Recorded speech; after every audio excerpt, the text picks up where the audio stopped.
to my great excitement, enthusiasm, and some nerves because I'm hoping everything ends well, we are on to Sleepover, the last one in step 1 before end of summer. So we'll see how it goes. I'm really hoping for the best and that I make some good choices and that we can turn around on our sort of seemingly accidental disinterest and go towards friends or fond a bit more. So I think we just need to at least get fond. So let's shoot for that, hope for the best, and let's head right into Sleepover and eventually the end of step 1. Okay. Alright kids, we're done with dinner. Come to the table. Your stomach grumbled right on time, as if it had heard your mom's words. You halted your game and looked over. Mom was almost done setting the table. She was walking around the mahogany wood in the process of putting down cutlery. Mommy was still in the kitchen, humming under her breath as she turned off the stove and put empty pots in the sink to wash. There beside you, Lizzie stirred, uncrossing her legs and standing up. She stretched her arms above her head. Finally, I'm ready to eat. Then she cast a sly glance in your direction and recognized that look. Last one to the table is a rotten egg. I haven't, but it was too late. Lizzie had already bolted toward the kitchen. You tried to catch up with her, you stayed sitting and yelled out to where you threw a cushion. Tried to catch whatever. It wasn't a very fair race, you knew that, but you were ready to join in anyway. You stood up from the floor as quickly as you dared and then ran after her, though there wasn't really time to close the gap. In a short distance to the kitchen table, Lizzie managed to get there easily enough, slapping a hand on the wood. Mom moved just before Lizzie could bump into her. With an exasperated sigh, she resumed her work. I win again. You didn't win because you were racing by yourself. Because you cheated. Okay, you won. You didn't bother talking to her about it. I didn't cheat. You ran before me. Yeah, because that's how racing works. The one who starts first wins first. Pretty sure that's not how that works. That isn't true. That sounds like something a rotten egg would say. Lizzie grinned, her hands on her hips, then looked over her shoulder. Cove, you can be a tiebreaker. Was that a real race that I totally won? You blinked. You'd almost forgotten about him. The fact that Cove preferred to keep to himself didn't help matters either. You spotted Cove still on the floor, his legs crossed beneath him, his arms with a cast resting his lap. He looked at the two of you with a slight frown. It felt sort of strange to see him still here so late. Tonight, Cove had come to your house for a sleepover. Your mom said his dad had planned it a few days ago. You weren't surprised. You'd overheard your mom discuss it before. You hadn't expected it when your mom's told you, but you didn't mind Cove sleeping over. The idea made you uncomfortable. Oh, nope. We want him to be here. We're getting along. It was just for one night. Even if he's not really your friend, he isn't the worst person in the world. Why? I thought we were friends yesterday. Now we're not. Cove pursed his lips at Lizzie's question. They didn't respond. Maybe he's planning on ignoring her. Not that Lizzie would make it easy. This wasn't the first time he asked him to be referee for one of her sudden races. Well, did I win or what? Cove still didn't respond. He turned away, refusing to weigh in. Lizzie glowered, but it had no effect.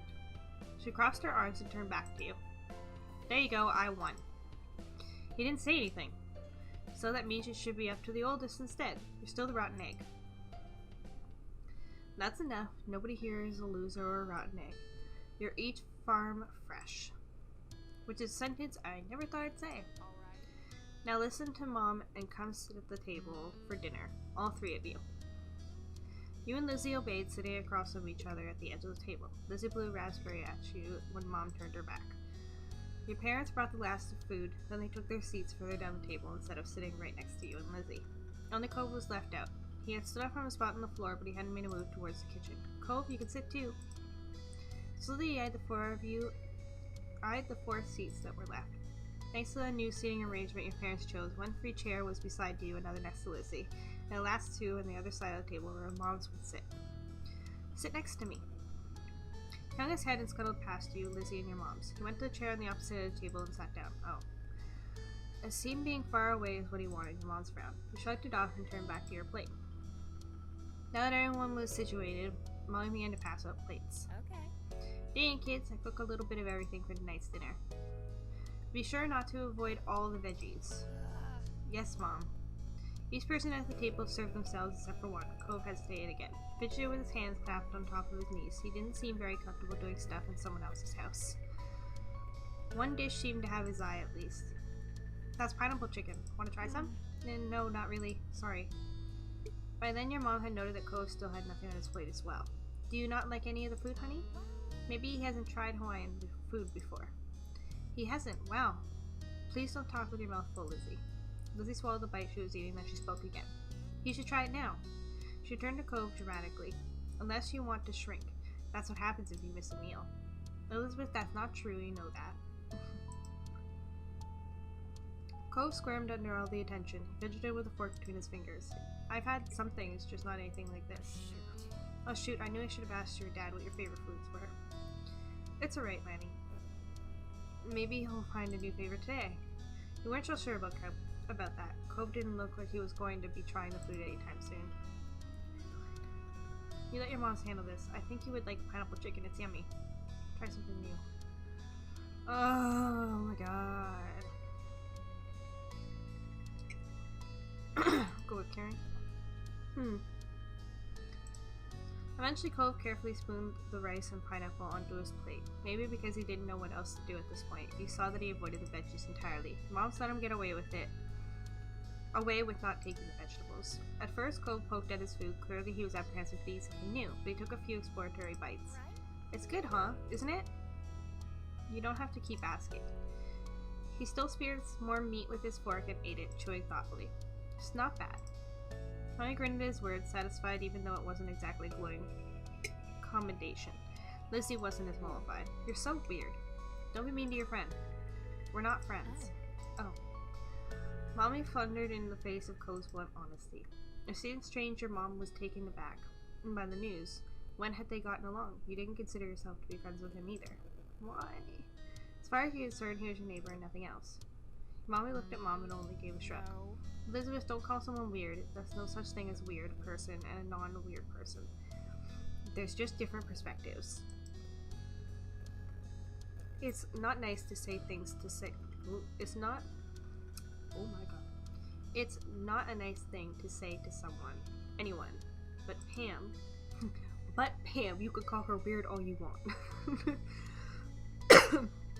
Mommy tried to whisper exclusively to Mom. She attempted to make it audible over the sound of the clinking silverware, meant you caught the quiet words anyway. They're not friends, he said so. As parents, we can only try, and sometimes we fail. Not all kids will be thick as thieves. Now less talking and more eating, kids. You need to clean up and start winding down for bed soon. What am I supposed to do to make us friends? But Mom... No buts. We're talking about this. We talked about this. Your bedtime will be moved back in a few years, but now you don't get to stay up late. Lizzie sulked, muttering under her breath again, about how it wasn't right. After Mom's phrasing, you groaned about it as well. You stayed quiet for your phone. Couldn't hear your snorts. Something the matter, Jamie? Mom said no buts. Lizzie scoffed and rolled her eyes, unimpressed by such crude words. Mommy snickered along with you, however. That's right, no buts allowed. You'll have to get rid of yours. No, I need it. The two of you continued to chuckle, and Cove even cracked a smile. Children, I'm surrounded by children. The rest of dinner passed by uneventfully. Cove was silent for most of it, even when your moms intended to include him in the conversation. All too soon, the table was cleared, the games in the living room were put away, and you were all steered to your bedrooms. Mom finished tucking you in and kissed your brow just as Mommy poked her head into the room. All ready for the lights off, you two? You were lying comfortably in your bed, the blankets hyped up under your armpits. You could kick it off later if it got too hot. Mom had set up a sleeping bag on the floor for Cove just beside your bed. He had already wiggled inside. I think so. Perfect. I'll go say goodnight to Lizzie then. It's weird that, like, she keeps saying we're not friends. Like, we've been hanging out with him every day, like, all summer. Or, like, appearingly so. Like, I'm not sure what else you need me to do. Mom tweaked your nose, chuckled when you squawked in annoyance, and laughed. Mommy took her place, sitting on the edge of your bed. Sweet dreams, sweetie. She pressed a soft kiss to your forehead. You giggled as her strands of hair fell forward and tickled you. Molly smiled down affectionately at you, then moved her attention to Cove, who watched from his spot on the floor. Do you need anything before falling asleep, honey? What does your dad do? Sometimes picks me up and lifts me up really high. He shakes his hands like he's gonna let go, but catches me again. Keeps doing that until sometimes he drops me on my bed. Or other times he lowers me down and we pretend I'm crashing. Cole would become pretty excited when talking about the nightly ritual he and his dad shared. He seemed to realize how animated he was and bashfully quieted. But I don't want to do that here. Aw, have fun. Though I think you're right, that might not be a good idea to do tonight. The sleeping bag might not be a soft enough landing. If there's anything else, you can always ask me or Jamie's other mom. But I'm the nicer one. Just don't tell her that. She laughed good-naturedly and stood up. Take care. Sleep on, Cove. Night.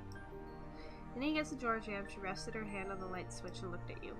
Good night, sleep tight. Don't let the bed bugs bite. With a last smile, Mommy turned off the lights and stepped out, closing the bedroom door behind her. Listened to her footsteps fade as she walked down the hallway. You closed your eyes and snuggled in, preparing to drift off. You started when Cove sighed deeply. You turned your head to look in his direction in the dark. You could only see a faint outline of the lump under the covers. Cove? What's wrong? What was that? Could you be less loud? Could you be quieter, please? Stop that. What's wrong? I can't sleep. Why not? He shifted, or at least you thought he did. You couldn't see anything since your eyes were still adjusting to the dark, but you heard a sleeping bag rustle. I want to be in my bed. Oh. Cove sat up. Your eyes had gotten used to the low light, so you could see him better. He got out of the sleeping bag, wobbled toward your side table, and pulled open the top drawer. What is it? I'm getting my glasses.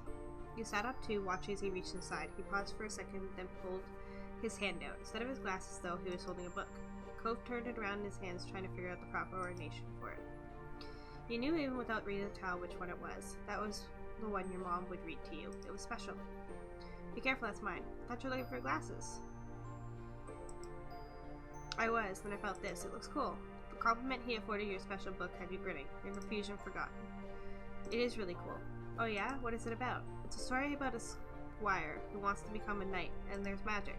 Does it have mermaids? No, but I love the main character because the squire is really brave and funny. It has cool pictures, some that even take up a whole page. Molly reads it to me. She uses different character points at a time. There's a dragon in it, and crazy things happen.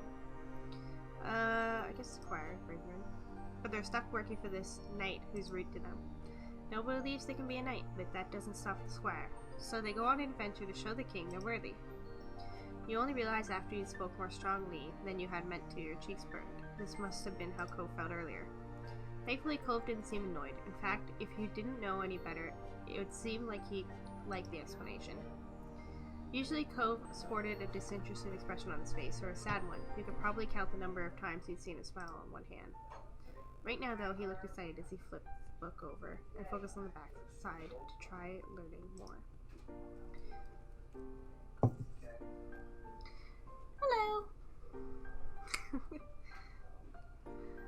You're reminded of the hours you spent hearing the tales. No matter how many times you read it, or had it read to you, you were still entertained by the story and the pictures inside. You glanced out the window and the moon was high in the sky. Okay, so it was definitely a time when you were supposed to be asleep. You couldn't keep staying up. You wanted to read the book with Cove. We'll read the book. Ooh, pick it up music. You climbed out of bed and padded over to your side table. You opened it and rummaged around, pushing aside stuffed toys and crayons.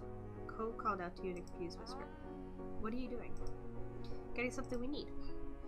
You let out a little cry of victory when you found what you were looking for. You jumped back onto the bed before any hidden boogeyman could catch you in, unaware. Oh. Love you! Cove continued to watch as you wiggled your way beneath the blanket you discarded earlier. He pulled it up over your head. What's... You have to come here. Bring the book too. After a minute, the bed dipped as Cove got on it. Then the blanket shifted. You fiddled with the flashlight in your grip, feeling for a switch. Oh. With a click, a small space flooded with bright light. Cove sputtered, putting a hand up to shield himself from the beam. Move it somewhere else. Sorry. Ah, there we are. You hurriedly tilted the flashlight so it was shining down at the floor of your blanket cave, away from Cove's sensitive eyes. Now I can read and my mom won't know. I do this all the time. I've never tried something like this before. I do this all the time. I don't stay up too long because mom will let me check on me sometimes. I haven't been caught yet. Do you want to try? Cove nodded, pleased by the straightforward response. Oh, see, I was going more with the yellow stuff, so maybe I should have been going more with blue. He placed the book between you and flipped it open to the first page. Meanwhile, he laid down on his belly and shuffled closer, picking up the flashlight to shine on the pages. His face was illuminated by the warm glow. He married his position, leaning in so you could see the book better. Your forehead nearly brushed until you shuffled back to a comfortable distance. You wanted the story to be narrated. You thought it would be best to take turns reading the book silently, flip through the page. Want to be narrated. Let no mind reads to you. Why not read as loud as you dared this time of night?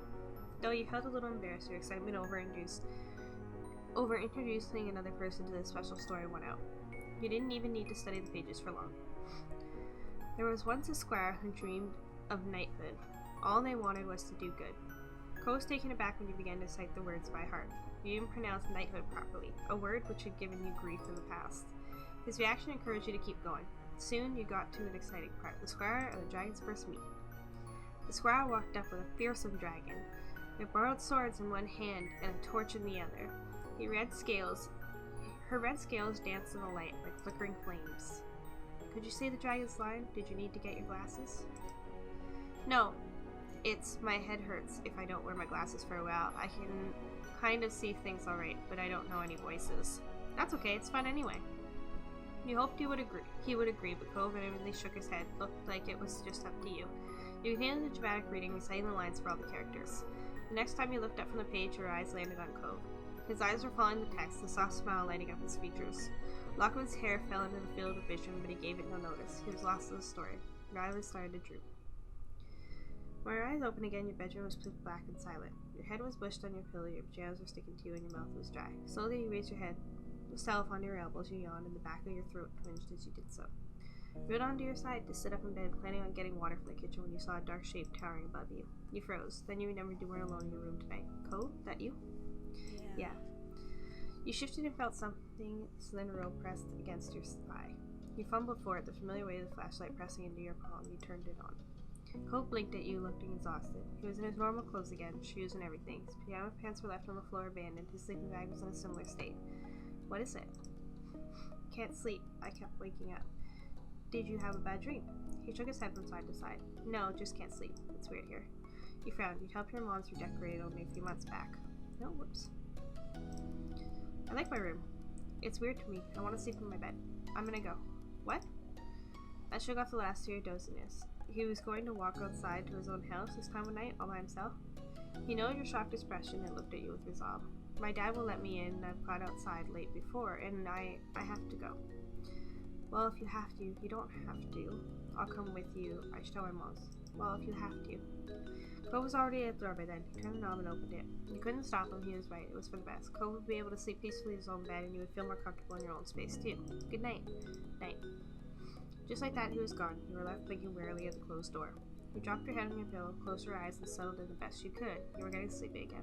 Your very last thought was that the sleepover had been not very successful. The next morning, you were woke up by the sound of Mom's voice and a soft shake of your shoulder. Jamie, wake up. It's time to get up. Get him up. The sun was peeking through your curtains, and you rubbed at your eyes and they adjusted a new light. Co's already out of bed. You blinked at her for a moment, confused, until you caught the empty sleeping bag on the floor and remembered what had happened during the night. But I didn't see him out there. I wonder where he's gotten off to so early. You hesitated, giving Mom a look, with your mom hanging half open as your mind processed what to tell her. Jamie, is everything alright? Cove couldn't sleep. He said my room was weird. What? Where's Cove now? Do you sleep on the couch? Mom was still looking at you expectantly, but as you started to explain what happened, you were interrupted by Mommy calling from downstairs, saying Mr. Holden was at the door. You could tell by the way that Mom's forehead crinkled that she was even more concerned. When she jumped to head downstairs, you pulled back the covers and jumped out of bed to follow her. Cliff, how are you? Mom joined Mummy at the door while you hovered at the bottom of the stairs, peeking around the corner. You saw Cove's dad standing just outside. He was alone. You wondered if Cove had gotten home. So I'm out of the loop on what happened, but Cove showed up back home in the middle of the night. Mr. Holden was much more serious than you were used to. Maybe this was a bigger thing than you had thought it was. Mom's exchanged a matching pair of surprised looks. Mommy gasped and covered her mouth with her hand. You wouldn't tell me. I thought you might have some insight. We didn't hear a thing during the night. I noticed Cove was gone just minutes before you arrived. Is he alright? We are so sorry. Mr. Holden pulled his lips in a tight smile and held up his hands as if to say it wasn't their fault. He's fine. I just wanted to find out more before having another talk with him. I should have known he wasn't ready to spend the night at someone else's house. You felt bad for Mr. Holden. He looked so sad. They discussed the event for a little bit longer, your mom promising to call him if they found out more, and then when Mr. Holden finally said goodbye, you heard Mom calling your name. Immediately you panicked, wondering if you should find somewhere to hide. There was a growing sense of dread in your stomach that you were about to get into a lot of trouble. See, I don't know what to do. Either you take the blue routes and he prefers you being more direct, or you should be doing some of the yellows. It's such a maze of understanding.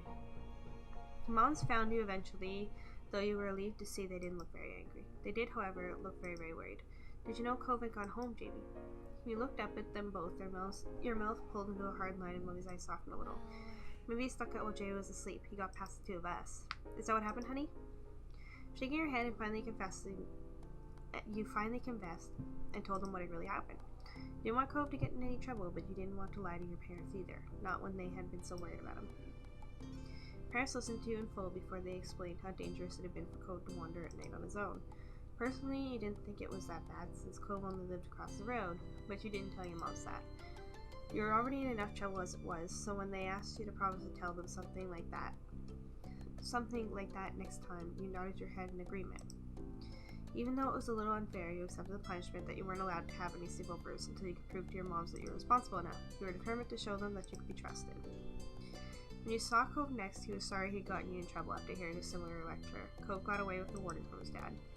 Mr. Holden felt the negative experience was enough already, and Cove didn't need additional punishment.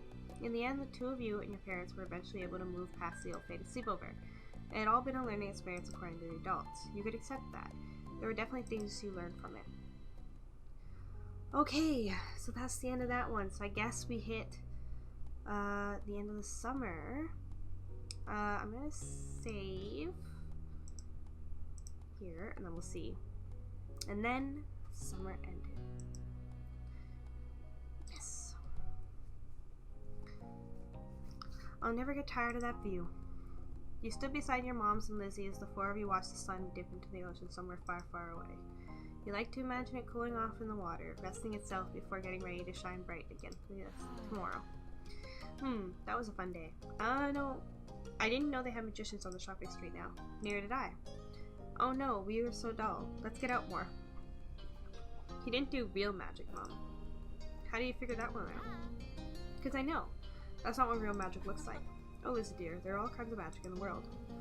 Lizzie gave Mommy a suspicious look, but didn't dispute the claim. Well, we can't sit out here all night. Time to hurry home and get cooking. Who's helping with dinner? Lizzie immediately let out a groan. Mom, summer's almost over. The process was obvious. You could practically see school on the horizon. You certainly didn't want to spend your last bits of freedom cooking dinner. You could do that any other day. Please, can we play a little bit longer? We have to keep playing before it's too late. It is almost over. You can put your best Puppy Diary songs on. Lizzie may not want to, but you plan on going home. I guess we'll play no longer. Mom looked down at you with a sigh, and you clasped your hands together to give a plea of extra time. We'll help with dinner tomorrow. You immediately nodded in agreement in a very clever offer, shifting closer to Lizzie since your parents can't possibly resist the power of the two combined. Soon we'll have homework and reading to do, and we can't do work now, too. Lizzie made her case and then stomped her foot in the ground. You mimicked her, feeling that would add something to the argument. Well, oh, come on, Pam. I can help you with dinner. Molly leaned in for a hug, and you knew that you were very close to victory. All right. But as soon as dinner's ready, you lot are coming inside, understand? Yes, Mom. Yes, Mom. Ah, so much to do, so little time. Maybe I can still get a seesaw bracelet at Teens and Trinkles. Oh, or maybe the playground. Or the fireflies will probably be coming out, right? Don't I get a say in this? You silently made your own plans. We can't get too far. I'm going home. Do I get a say in this? Lizzie looked over at you, narrowing her eyes, like she was very seriously contemplating the answer to that question. A strong gust of wind made you shiver. Lizzie huffed as she wrapped her arms around herself. Doesn't the wind know that summer's not over yet? That's all Lizzie said before abruptly turning on her heels and heading off in the direction to your mother's had gone. Where are you going? Going to my room. I have lots of plans, if I want to make the most of tomorrow. You thought this over, looking off toward the water again. Lizzie didn't wait, and before long she was disappearing off down the road. You followed Lizzie, you stayed outside. I'll try staying outside. Watch Lizzie run off, twisting your lips as you consider what to do. In the end, the pretty sky and the soothing sound of the waves went out. You strayed off the path, grinning at the feel of the sand, quickly filling up the empty spaces in your flip-flops. That was fun for a while, but you grew bored eventually. How else could you enjoy the remainder of the time at the beach? Look for seashells, you drew in the wet sand, you roamed around. Look for seashells? You walked to the shoreline, peering at any debris that had washed up. Most of it was just seaweed, rocks, and trash, though now and then you spot a seashell. Picked up the ones that stood out to you until you had a nice little collection. It was a great evening, but soon enough you had your fill and were ready to join the rest of your family back home. Not too much further down, you spotted a familiar green head of hair moseying along the shore. You kept going. You went to see what Cove's up to. Curious, you stayed off your path and walked over to him. Cove knelt down, picking up something you quickly identified as a smooth rock. So I didn't realize this was going to be like a whole other episode, but it's fine. I feel, why not just kind of bunch them together this time? We'll do a longer one for the ends. He reared his arm back, then tossed it out into the water. You were impressed over how far he got it to go, and it sailed away to the sea. It was a good toss. That was pretty neat. It wasn't a long throw, but he didn't care to try for that. The rock sunk kind of. Like the rock fell. Backed out almost right after he tossed it. We'll go with this one. Oh, it gives you different options. You can't skip rocks in the ocean. What are you doing? You looked for your rock. Cove jumped up a little and he let out a small giggle. Sorry. What are you doing out here? Me and Lizzie and our parents went shopping today. We just got back. So why aren't you with them? Before you could say anything, Cove was already turning back to the ocean like he didn't actually care about the answer. But he wouldn't have asked if he didn't care, right? Our moms went home to start dinner. Lizzie got cold, so she went back in too. Cove's looking down at his cast, scratching idly at the pink surface, even though you were pretty sure he couldn't feel it. His brow was furrowed and there was a frown on his face.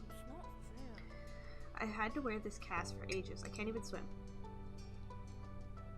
When do you get it off? Cove shrugged and didn't say anything. For a second you thought maybe he didn't know, but finally he sighed. A few weeks. That's not very long at all. That is a while away. You didn't think a few weeks that bad. Not at all. Wasn't too bad, you thought. Then at least you'd be able to play normally at recess. And you sometimes got to go swimming during the school year, so maybe he could come up.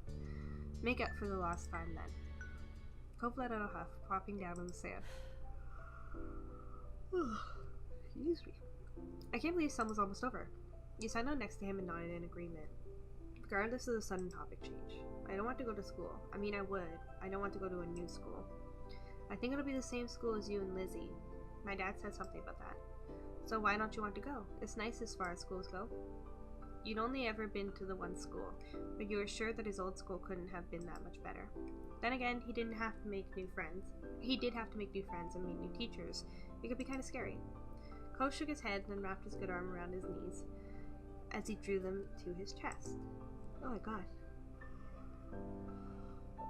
I don't know why I'm yawning, it's still early. You heard a sniffling sound, and when you took a good look at his face, you realized that his eyes were wet.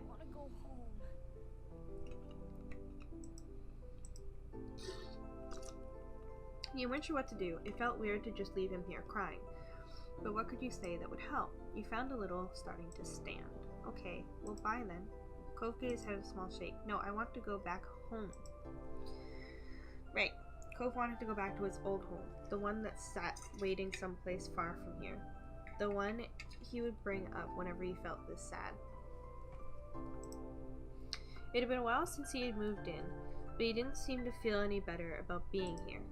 You settled back into the sand, trying to consider what to do. Do you hate it here? This can be your home. It'll be alright. We'll try going more blue. Cove's brows furrowed even more. Then he shook his head. You're not going to leave, right? You'll still be around? The question was a little surprising. Of course. Your parents would have mentioned if you were going to move or something, right? After a second, Cove gave a little nod. Once I get my cast off, we can go swimming. You're fine with him changing the subject again. Okay. You had to say swimming did sound fun, even if it was already getting chilly out. Cove smiled and looked back at the waves. My dad keeps saying I'll get used to everything eventually.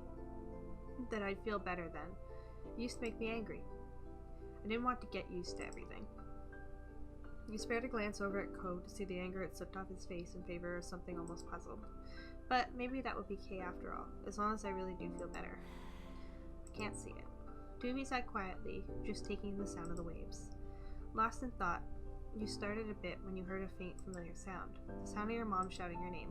You looked over your shoulder, realizing it was probably time for dinner. Had you guys really been sitting out here that long?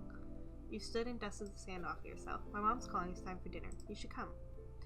Cove looked up at you, expression screaming reluctance, yet ultimately, okay. When you smiled, Cove returned with one of his own. But the two of you couldn't stay there in your own little world any longer. You were being called forward. So the both of you ran off toward the house, leaving the waves and the summer behind. Oh, nice.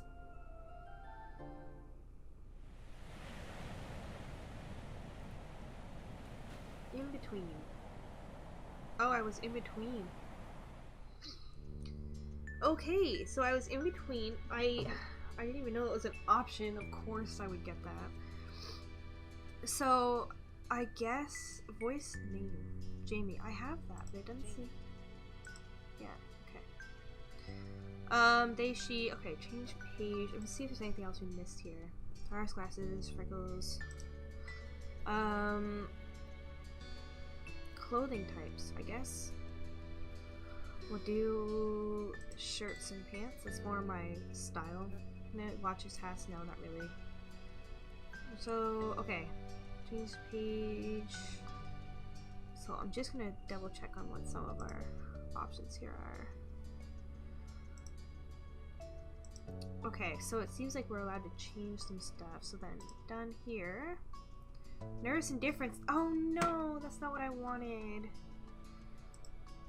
I wanted interest. Oh, nervous crush. So I can raise it.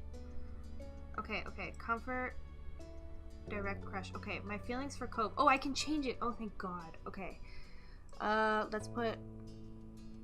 I hope that he also gets affected. Nervous crush. Relaxed crush? We'll do relaxed crush. Relaxed fondness. Okay, we'll do relaxed fondness. Or... direct fondness. Yeah, let's do direct fondness. And...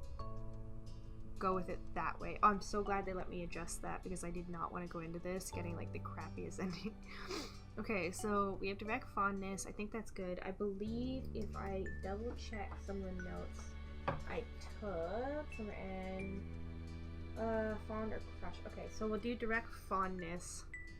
Maybe I should lift it a bit more and put relaxed crush so that we don't end up being totally screwed. Okay, ready. Be in stage 2 of your last crush. Yes. Ooh, okay. So what do we have? Appearance. Oh my goodness, we can change things. Oh, crazy. Okay, what are we gonna go with? Okay, I like this one. Okay, so we're working on code. Interesting. Okay. I never minded the glasses thing, I guess. Try those. Oh, that's so cool. We can adjust. Oh my God.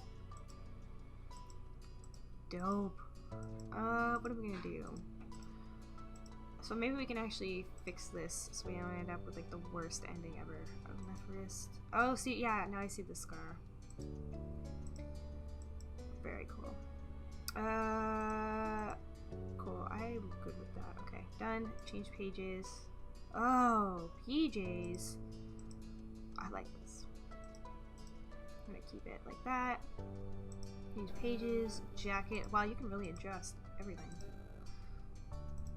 I guess the hair is the same. Yeah.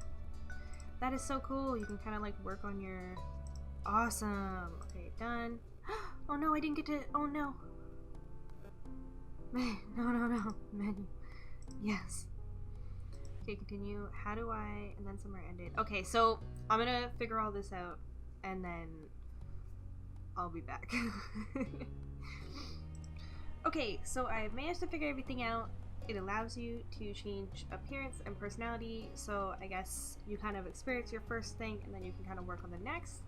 So thankfully I was able to adjust kind of like how we came out, which is great because I wanted this to be good going forward. So we'll see how this goes. I am super excited. It looks like everything's getting more intricate and great, and you have more choices and more freedom and more control.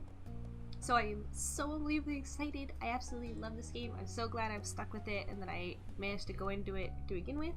I thought it was this short little game, and then I realized they were probably talking about 20-minute length as in like each moment, and not that it's actually a 20 to 40 minute game. But now I'm really happy that it is, and I'm so excited. Ooh, I'm so excited, you can't even imagine how excited I am. So I absolutely love this. I am adoring this game. I cannot wait to find out what happens next.